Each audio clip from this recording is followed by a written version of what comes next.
Hello everyone, and welcome to a brand new launch, a retest of my Super Heavy launcher meant for Mars missions. It was pointed out by Asmi and Pale Blue Dot that I basically got my math wrong on the core stage rockets. The RS-68s, while noble rockets, were really underpowered, and actually were not underpowered in terms of thrust, but their ISB really was too low for the core stage in that case, and it ended up making the core stage very large.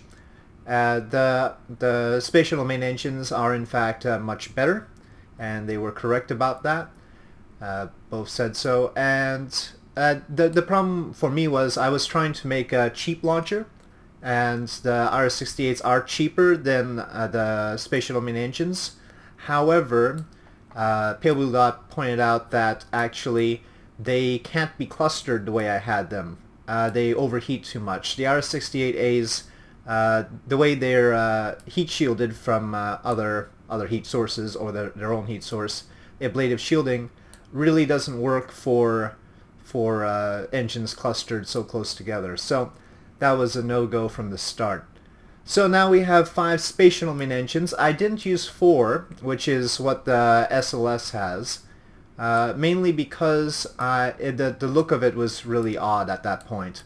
Could have been done, but I wanted to stick more or less to the same look. It ended up with a shorter main tank, but if I had only put 4, it would have been much shorter, and in fact these boosters would be sticking out. Then I'd have to decrease the diameter, and that all gets much more interesting, because once you decrease the diameter, there's a limit to what kind of payloads you can put on top of it.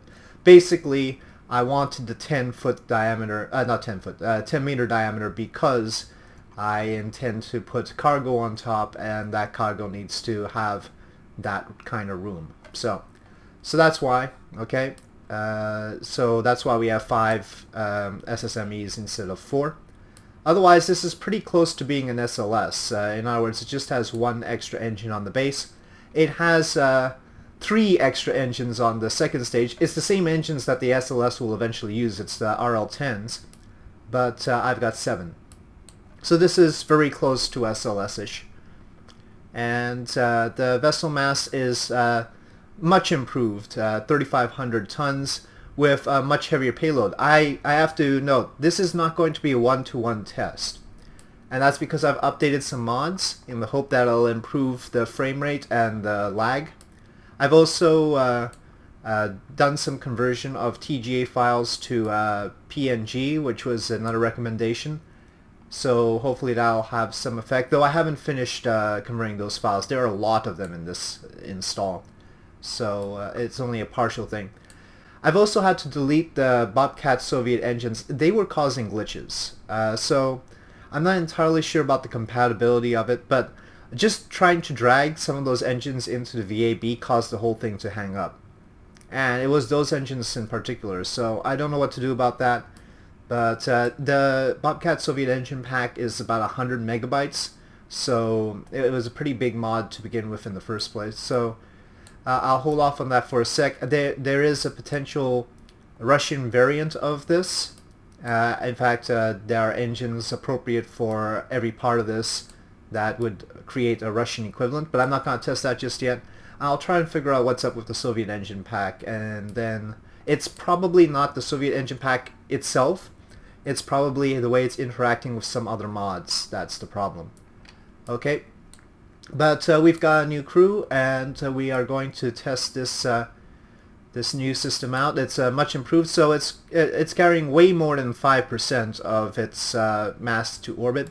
And one of the things I want to test is the lag and the frame rates. I don't know if it's going to be a huge benefit, but we're about to find out. So basically, same number of engines, right? And we will see a little bit more expensive of a launcher, but hopefully that won't be a big thing. So throttle up, SAS on. Oop. Let's see about that. Oh, the launch clamp problem is apparently a generalized problem. It's not just me. It has something to do with all the stuff in 64-bit. So I'll just have to deal with that. Of course, it's exacerbated by my lag. So somebody had commented that it's because of the lag. It's both the lag and a conflict going on. Okay, here we go. Alright, engine slip. And I'll wait for 1 second to pass, and then I'll try and release the clamps. There we go.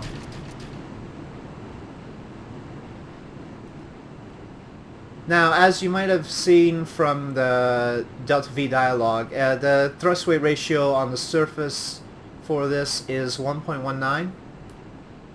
You'll notice I changed the textures to the Atlas textures just for the heck of it. I do think that it's much improved with the shorter main tank. That's a good thing. Oh, another thing, I updated all the mods, and that's why the payload is much heavier. And I don't actually know if the payload, if it's got enough delta V anymore. I need to check that out. So that's another thing we're testing here. I don't know why upgrading the mods led to certain parts of the payload being heavier.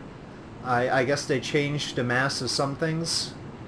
But I need to figure that out, because that really messed me up for a little bit.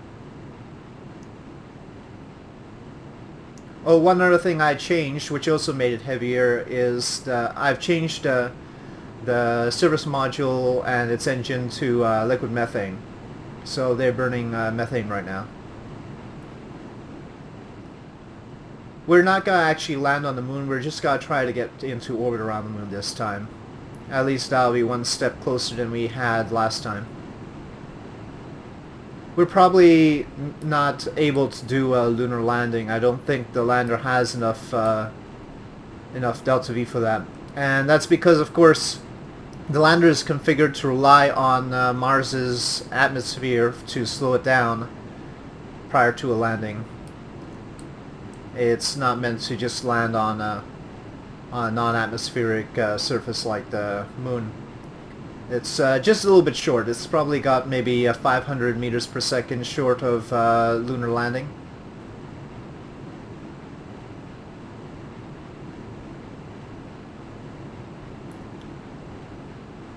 The lander actually has 2 stages to make the ascent up to Mars orbit.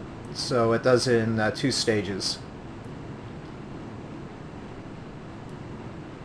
So again, for those who didn't see the first special on this rocket, it's F1As on the outside, and in this case we've got RS-25Ds. Okay, should go to 80. Whoa, not what I actually wanted, but interesting. Huh.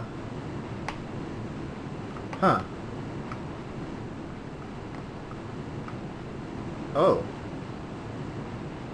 I seem to have ended up in the belly of the beast. Okay, no. Let's go out. There we go.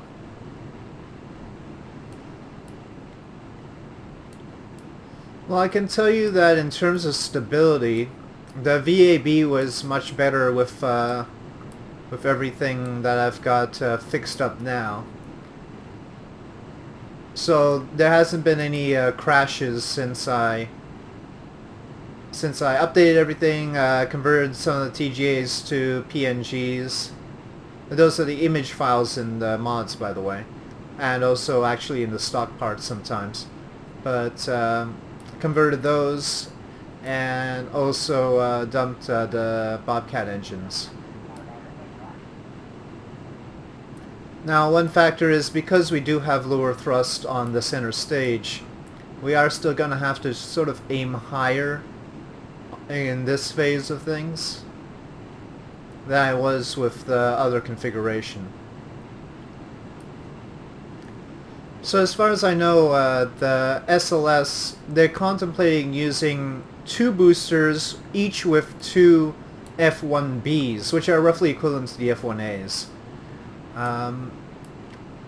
I wonder why they don't consider using 4 boosters. Maybe because it's a little bit trickier to separate them? I don't know. For some reason, we tend to use 2 boosters more often, but seems it might be a little bit more aerodynamically efficient to use 4 with 1 F1 on each. Or is that more difficult to light, maybe? Maybe it's just more difficult on the to do the ground handling and filling it up and everything. Ground operations will be a little bit more tricky. It's easy with solid rocket boosters, of course. If you're going to have 4 boosters to have solid rocket boosters, that's easy. With liquid fuel boosters on the ground, with 4 of them, maybe it's a little bit trickier. I don't know. I mean, I'm just speculating.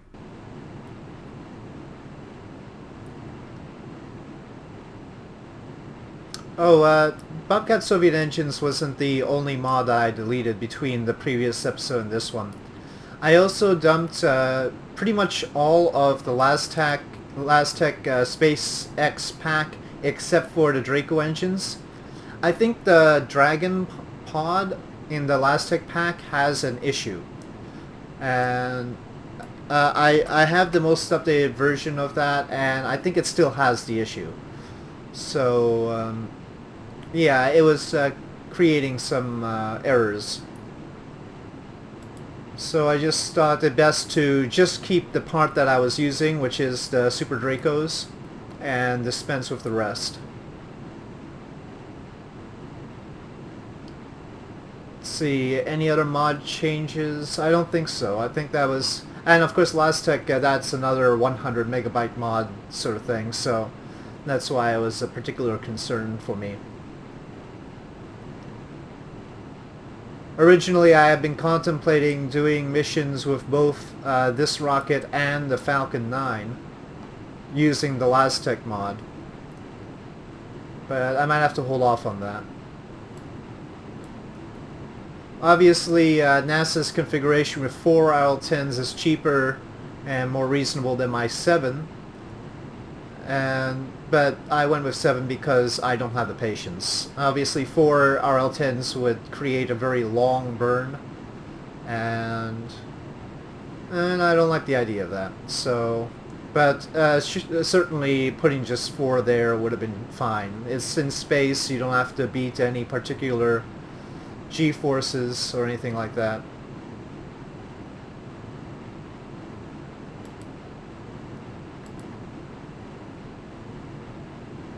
Speaking of which, we're getting to the point where I should probably contemplate a throttle down of the RS-25Ds. So, Space Shuttle main engines, we're going to 1/3 power. Not really 1/3 power. 1/3 of their range, which is about 80%. So we're going to 80% power, let's just say. We're not really at the ideal inclination to the moon, but we're just trying to make orbit around the moon, not make a landing, so it shouldn't be too bad. Besides, while testing, it's good to have some buffer anyway. Gotta execute 30 degrees before booster separation.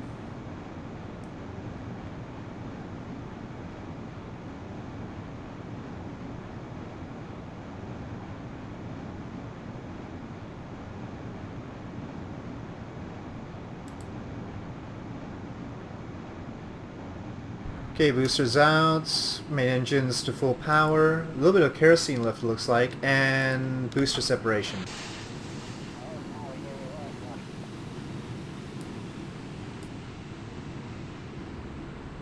I haven't done anything to the boosters, so the separation is still okay.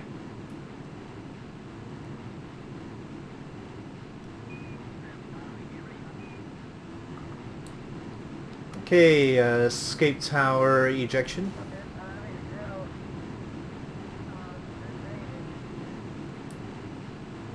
And we are proceeding. Very nice. So I think I set the tanks to cryogenic, by the way. So if we were using the default numbers, then that would probably mean that our payload would be reduced, more in line with what you would expect, I think. I might try default at some later date to see what that limits it to. Right now we're at about 190, not including the adapter, the interstage adapter. So 190 tons. I would expect that with default tanks instead of cryogenic tanks, we would be talking about 160 tons again.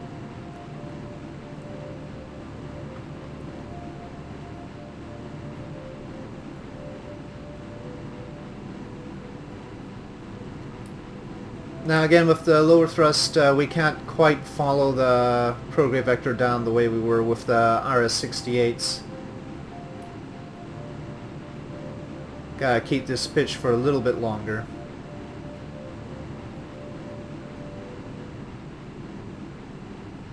I think things have gotten relatively smoother.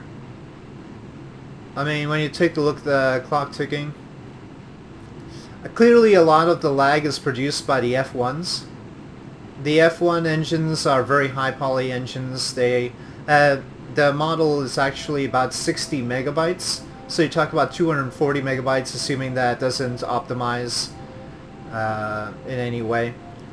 And at this point, KSP definitely does not optimize anything in any way. So yeah, that's a reasonable burden that we're talking about that we just let off. And that's increased, though this is really the physics time. I don't know, it's not the graphics rendering time. We're not talking about frame rate. We're talking about physics. So for some reason the physics on the F1 engines are pretty significant.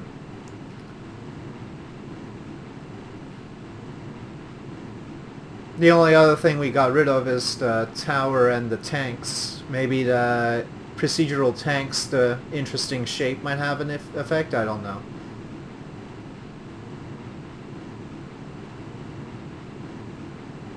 So again, the goal is to see whether we can make a lunar orbit. And we need to be able to do that with the service module engine on the command module. So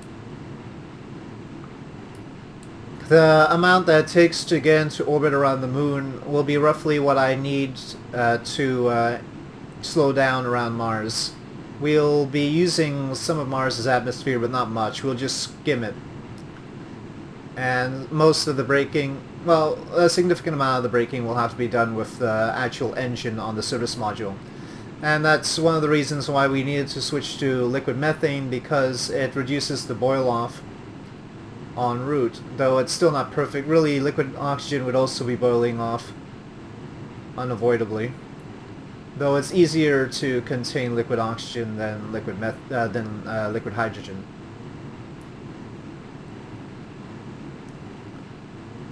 I mentioned that for some reason updating the mods made things heavier, and that was especially true of the lander somehow. So I actually had to increase the amount of fuel on the lander just to get back to the delta V that it had. It still seems a little bit short, so that was a little bit odd. I don't know why, what some mod did to that could possibly make it heavier, but it seems that way.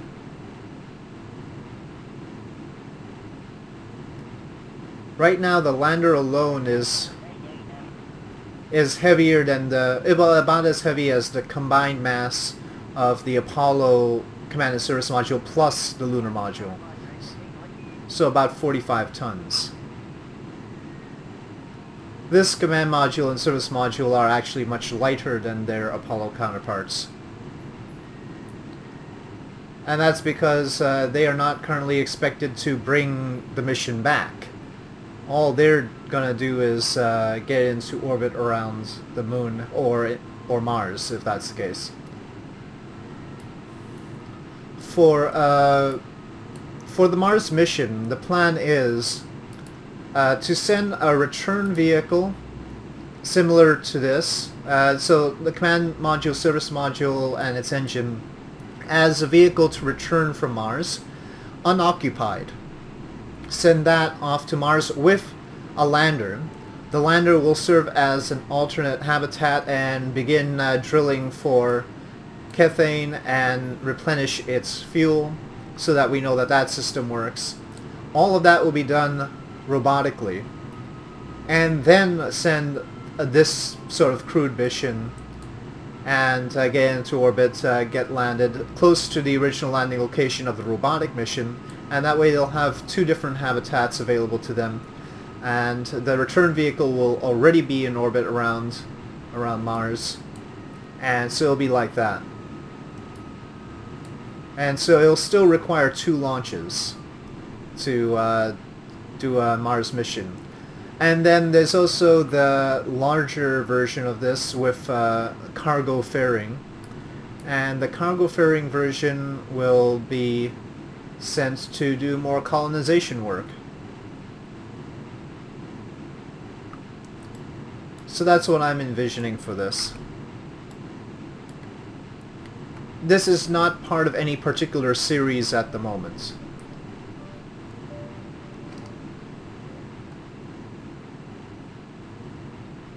Oh, not much to say at this point. Everything is looking good.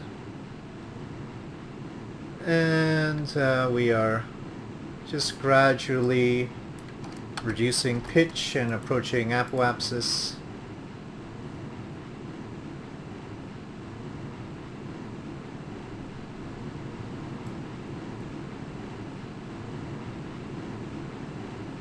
Okay, the rocket's now flat. We're doing a bit of an inclination correction, but I don't think we can do too much of that here.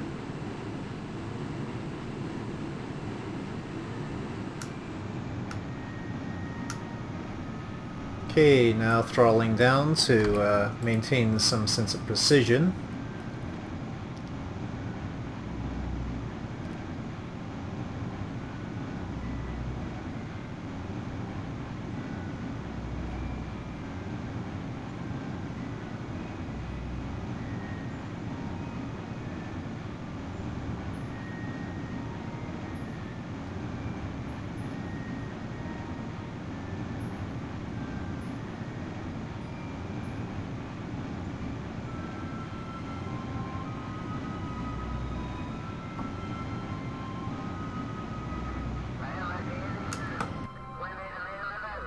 Okay, that's good enough. So there you have it. Yeah. Well, I'm not ending just yet. I shouldn't say there you have it, but yes, I did my math right this time. You can see we didn't have much fuel to spare in here. If I can click on it, there's still a little bit of a bugginess about procedural parts, which I can't avoid. But yeah, just a little bit of fuel left in there. Not wasteful at all. Okay, well that's not going away. Go away, little message. There we go. Okay. So I'm going to separate that now and see what our payload is. Technically we brought 307 tons to orbit, but that's not our real payload. I don't include the interstage adapter or, of course, any of this. So off it goes.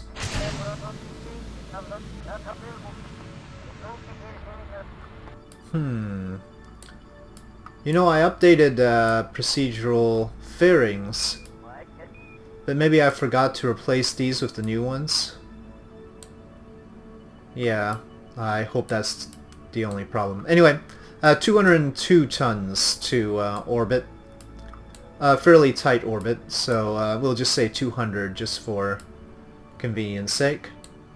And clearly our view is not the right view right now. Okay, so I will now attempt to plot for lunar transfer. I've already set target. That was our previous mission on its way. But of course, it's not going to be able to do anything once it gets there. We need to try and get into orbit this time.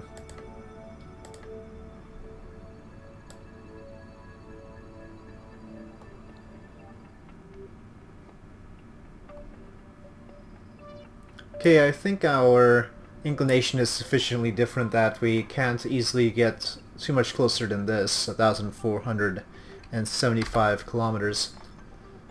So we'll go with that for now.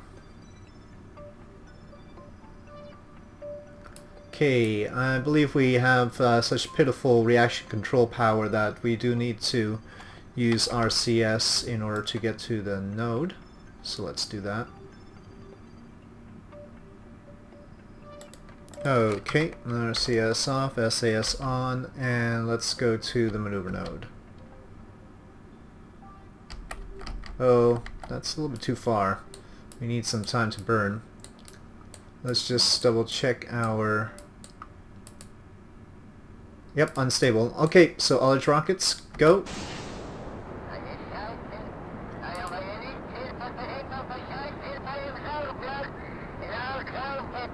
All its rockets are solid, so I can't turn them off anyway. And fuel flow is very stable, so let's throttle up and light.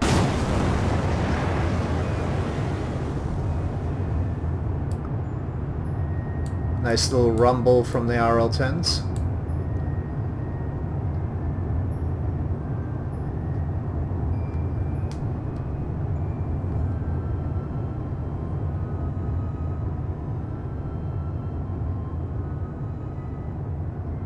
We're gonna be a little bit off because I didn't start the burn on time, but we should still be able to get to the moon, so I'll catch up with you once we have come close to the end of this burn. So I've returned with a little note. Now the second stage is a lot tighter this time. Remember, we had a lot more left over in the second stage after doing this burn in the first episode of these tests, and this time we'll just come in right at it. And the reason for that is, again, because the payload is heavier, and I've been trying to figure out why. And one possibility seems to be that we're carrying more food, water, and oxygen than we were in the previous mission. You see, the previous mission is still out there. We seem to be carrying more of all that. That shouldn't be too much mass, but it leads me to believe some tank somewhere was sized incorrectly. So I'm thinking about that. But yeah, clearly something is up with the masses of the command module, service module, and the lander. So yeah, we gotta come in pretty tight here, and probably a little bit off. If I only had 4 RL-10s, we'd be way off, because the acceleration wouldn't be there. But fortunately, I have the full amount that I need to get a little bit closer.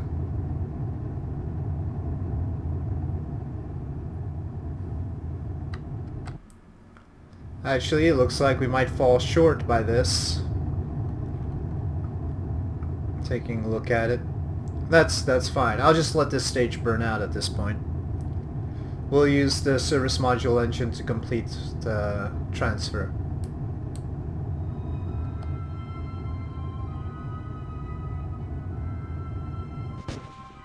Okay, short of a lunar rendezvous, so can't get that mass yet. Let's get into the light before doing anything. Shedding some light on this situation, we will now separate the second stage. Throttle down first. And let's get Smart ASS off. Alright, now the second stage. And of course, even though I updated procedural fairings, this is apparently not updated. Let's let go of that little thing there. And otherwise boost out a bit. And probably time warp.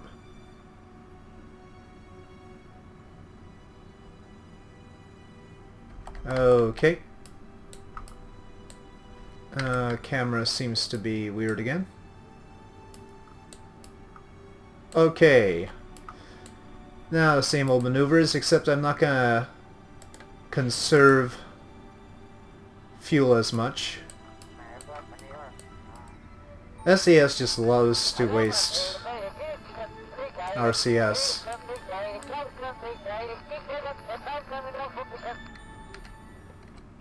I guess some aspect of realism is how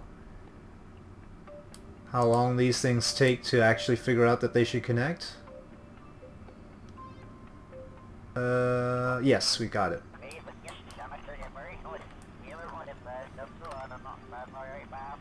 Okay. Got control from here. And this is the engine we want.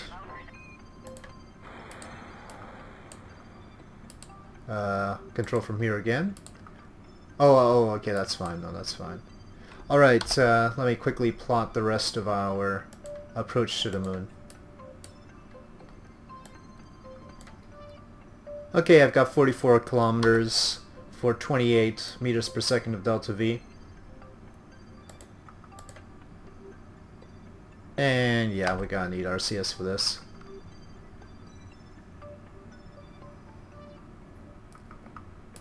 Actually, the fuel for the RCS thrusters is the same as the fuel for the upper stage, the one that the Alcor pod uses. So once it lands on Mars, what's going to happen is this is the first stage, and it'll burn the methane and liquid oxygen to begin getting off the planet after dumping the refining equipment. But then this will separate, and then the upper stage will burn the UDMH N2O4 in order to complete its way to orbit. And it'll also thereby dump all the life support equipment except for the stuff that's in the pod, which is quite substantial. It's I think about 10 days worth, which is more than enough to rendezvous with the orbiting equipment. So that's the plan. And so right now we're actually burning a lot of the fuel from the upper stage here, which is not replenishable actually, so that's an important point. While we can replenish the liquid methane and liquid oxygen from a source on the ground, we will not be able to do so with the UDMH and N2O4.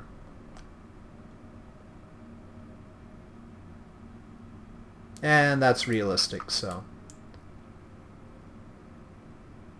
Okay, well, while we're here, I might as well extend the solar panels. We have those. That's necessary for the refining of the Kethane as well, because the drilling and refining takes a lot of energy, so we definitely needed to put those solar panels on the lander, otherwise we wouldn't be able to do our refining. We have a carbon extractor. We've got all sorts of life support equipment on the lander, of course, too. The water splitter we don't need right now. That's the waste tank. This is the water purifier. Kethane detector, of course. I think that's it. Next time I could just use the remote controller here to turn this into a better position so we don't have to meet up with that ring. You know what, if we burn off enough UDMH and N2O4, maybe this thing can land on the moon. Because we can dump the extra mass from here. I don't think we'll have enough, I don't think we'll be able to burn enough to do that. We seem to have an imbalance of UDMH and N2O4. Wonder why that should be. Oh, possibly it's the amount is configured for these rockets. These RD-856s, and not configured for the RCS thrusters. Okay, off. Don't do that. Okay, let's see. Alright, I'll do this manually now. Looks like 270 is the minimum. Okay, let's go with that. And let's see what we can do here. Waste seems to be accumulating. I really don't have a way to convert waste into anything useful. I've got to remember to slap some more empty waste tanks on so that we don't get overburdened with that. That would be very icky. Very icky indeed. Okay, so for the record, this system transferred 81.7 tons to the lunar sphere of influence. And now we are going to, unfortunately we are at a very highly inclined situation, but we'll go with it, we'll go with it. Actually, we'll go a little bit closer.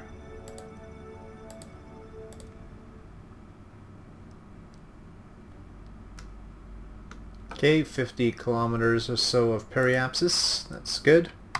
CS off. And we'll eventually go retrograde. Looks like 771 is the slated burn, though it will probably end up doing more than that to get it tighter. Alright. Not too fast now.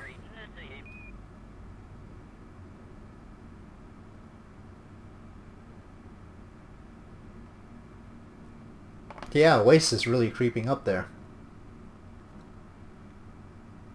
That's gotta be a problem.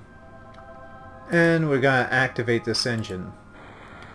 It doesn't seem to show the engine's fuel. This is this engine. Let's just create a little slot for it. I don't know if that's because it's liquid methane or what. It's also a multi-mode engine, so that's a complication. So I don't know what's up with that. Let's get lights on and RCS off, thank you. Okay, I think we're good to go. Excellent! Engine is lit.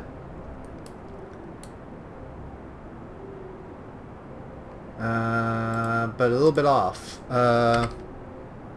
Looks like we need... Does it not gimbal? I'm gonna have to fix that. This engine should definitely gimbal. So, non-gimbling engine, add to a list of things I need to fix before any attempted Mars mission.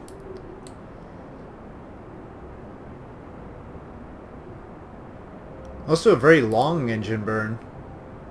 I'm surprised. It is 66 kilonewtons. That's the... For the methane version of this, it doesn't burn like the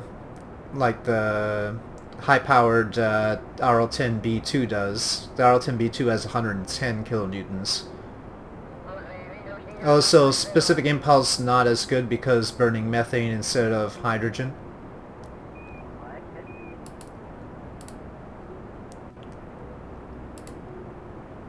One of the bright sides is you can carry a lot more methane in a tank than you can in hydrogen because it has higher density.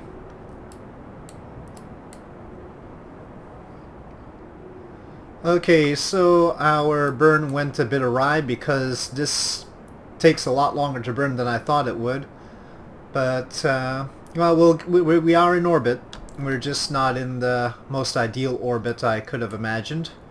And the burn has ended up a little bit more than I would have liked because of that, because of the readjustment. Now, I would prefer not using UDMH N204 for this upper stage. I would rather use the liquid methane, liquid oxygen, which is obviously what we are drilling to convert to. But I don't actually have any engines that I can put up here that would be able to use liquid methane and liquid oxygen. As it is, I already had to configure the Super Dracos to use the methane, but at least I have reasonable assurance that something like that is planned eventually, because otherwise it's gonna make the whole Mars mission thing very difficult. So somebody's gonna have to create an engine like that, but whether we can create small engines, I mean, I don't know what the limit is for liquid methane, liquid oxygen burning engines, how small you can use them, or whether it has to be hypergolic. You see, you can make small engines hypergolic, and that is reasonably easy. So when you talk about any form of hydrazine with N204, that's what people generally use for the really tiny thrusters. As far as the liquid methane, liquid oxygen though, I have no idea if you can make it that small. If somebody does know, please tell me. I don't know what the status of that technology is right now. Okay, and shut off. And yeah, well, maybe we will use RCS to burn, but let me transfer into here what we can. I've been doing that all this time as well, so that we can lighten up the lander. That's for a potential landing, if we can do that. We'll see.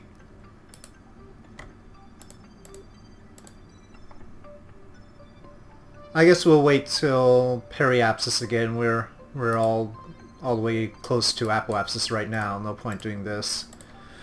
Okay, you know what? We'll leave the command module like this. Any other adjustments we'll do with the pod here. So let's transfer crew and see if we could make a landing or not. Transfer crew. And Furbart and Lenstead will be the two that go down. Not that we're going to be able to retrieve any of these guys, by the way. And it's only if we can go down. That's not a guarantee. So did we transfer as much as we can? Pretty close. Okay, so let's separate.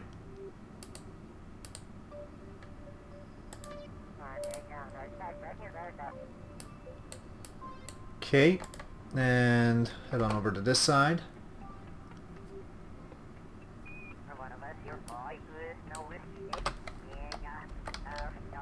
Backing off. And let's see what our delta V looks like. Not enough.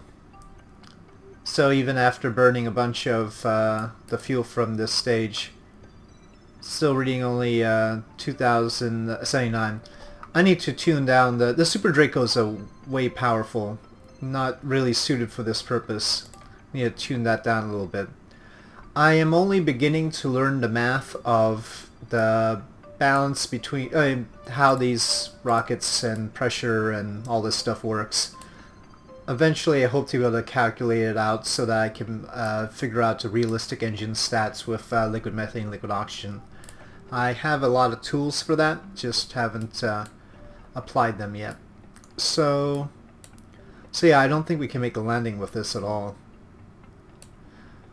Oh well, so I was hoping to be able to test the Kethane extraction system, but I guess that's not in the cards. But as you can see, 45 tons, pretty heavy, even after burning more than half of our, well, about half of our UDMH and N2O4.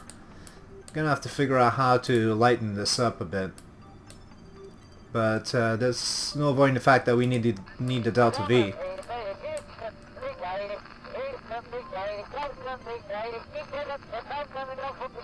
Despite having all the thrust, Super Dracos are fairly light engines, so there's not much potential savings there. I mean, I guess if we dumped the Kethane kit here, we might be able to, but no, I don't think so. Even then, it won't be enough. But yeah. Alright, well, we got into orbit around the moon this time, and we've got a better rocket, we've got a better launcher, much more efficient, and so that's a good start. We've seen a few things that I need to improve upon, and a lot of delta V work needs to be done as well. I also need to switch the common extensible cryogenic to gimbaling engine. Need to make sure it at least has 1 degree in there somehow. Okay, so more will happen on this front, more will happen. So thank you for watching. If you enjoyed this video, please do press like. If you have any comments or suggestions, please leave them in the comment section below, and I'll see you next time.